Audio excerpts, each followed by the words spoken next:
5 సంవత్సరాల నుంచి ఈ ప్రాంతంలో మీరు చూస్తున్నారు.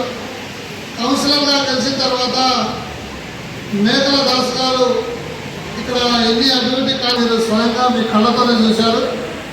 ఈ ప్రాంతంలో ఏఐటీసీగా సింగరేణిలో గుర్తింపు కార్మిక సంఘంగా ఉంది.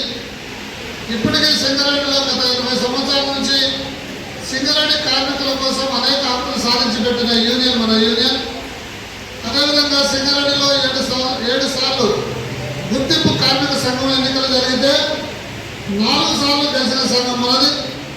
ఈ ప్రాంతంలో ఏం అభివృద్ధి జరగాలన్నా ఇక్కడ కంపెనీ నుంచి వచ్చే డిఎంఎఫ్టీ నిధులు, సిఎస్ఆర్ నిధుల నుంచే అభివృద్ధి కార్యక్రమాలు జరుగుతాయి. ఎందుకంటే కంపెనీకి వచ్చిన లాభాల్లో 2% సిఎస్ఆర్ నిధుల కింద ఈ ప్రాంతంలో ఉన్న ప్రజల కోసం ఖర్చు పెట్టాలనేది గవర్నమెంట్ రూల్ ఉంది. అదేవిధంగా డిస్ట్రిక్ట్ మినరల్ ఫండ్ పేరు మీద కొంత అమౌంట్ని తీసి ఈ ప్రాంతంలో ఉన్న ప్రజల కోసం, వాళ్ళ సౌకర్యాల కోసం, వాళ్ళకి రోడ్లు వేయటం కానీ, డ్రైనేజీలు కానీ, స్కూల్ ఏర్పాటు చేయడం కానీ, హాస్పిటల్స్ పెట్టడం కానీ ఇట్లాంటి కార్యక్రమాలకి ఖర్చు పెట్టాలనేది ప్రభుత్వం యొక్క రూల్ ఉంది. దాని ప్రకారం ఇక్కడ నుంచి వచ్చిన ఈ పైసల్ని ఈ ప్రాంతంలో ఖర్చు పెట్టాలంటే ఇక్కడ అవగాహన ఉన్న నాయకులు ప్రజాప్రతినిధులుగా ఉండాలి. వాళ్ళకి అవగాహన లేకపోతే ఆ డబ్బులన్నీ పోయి వేరే ప్రాంతంలో ఖర్చు పెట్టే అవకాశం ఉంటుంది. గతంలో ఉన్న టీఆర్ఎస్ ప్రభుత్వం అలాగే ఆ డబ్బులన్నీ తీసుకెళ్లి హైదరాబాద్, సిద్దిపేట, నిజామాబాద్ అట్లాంటి ప్రాంతంలో ఖర్చు పెట్టింది. కానీ మనకు అవగాహన ఉన్న దాస్ లాంటి వాళ్ళు, మీ అందరూ తెలుసు, దాస్ గారు ఇక్కడే పుట్టి పెరిగి చిన్నప్పటి నుంచి ట్రేడ్ యూనియన్లో పనిచేసి ఒక రాజకీయ అవగాహనతో అదేవిధంగా ఇక్కడ ఉన్న ప్రతి సమస్య మీద ఆయనకు అవగాహన ఉన్నది. కాబట్టి అట్లాంటి వాళ్ళని కల్పించుకోవడం ద్వారా ఈ ప్రాంతం అభివృద్ధి చెందింది. వారికి కావాల్సిన సహకారం కంపెనీ నుంచి ఏదైనా కావాలంటే గుర్తింపు కార్మిక సంఘంగా మేము యాజమాన్యంతో మాట్లాడి ఆ ఫండ్స్ని ఇక్కడ శాంక్షన్ చేయించగలుగుతాం.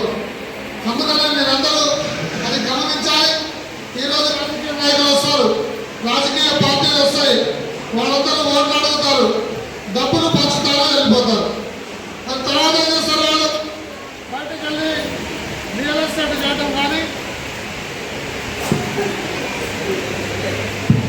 చేయడం, వ్యాపారాలు చేయడం తప్పితే మాట్లాడేది ఉండదు. ఖర్చు పెట్టిన డబ్బుల్ని సంపాదించుకోవడానికి మాత్రమే వాళ్ళు పదవిని వాడుకుంటారు. వాళ్ళు ఖర్చు పెట్టిన పైసల్ని సంపాదిస్తారు. కానీ దాస్ లాంటి వాళ్ళని గెలిపించడం ద్వారా ఈ ప్రాంత అభివృద్ధికి మీరందరూ తోడ్పాటించినట్టుగా ఉంటుంది. మీరందరూ దయచేసి దాస్ గారిని గెలిపించాలని మేము యూనియన్గా కోరుతున్నాం. ఇంకొక విషయం, మన పార్టీ కానీ యూనియన్ కానీ, యూనియన్ నాయకులు కానీ, పార్టీ నాయకులు కానీ వాళ్ళ స్వలాభం కోసం పనిచేసేవాళ్ళు కాదు. 40-50 సంవత్సరాల క్రితమే మనకు నాయకులుగా ఉన్న నరసయ్య గారు అప్పుడే ఆలోచించి ఈ ప్రాంతంలో ఈ గుడిసె లేపించబట్టే ఈరోజు ఇక్కడున్న ప్రాంతంలో అందరికీ పట్టాలు వచ్చి సొంత భూములు అయిపోయినాయి. మనం ఇల్లు కట్టుకోగలుగుతున్నాం. ఇక్కడ రోడ్ల సౌకర్యం కానీ, కరెంటు కానీ, డ్రైనేజీ సౌకర్యం కానీ చేయించిన మన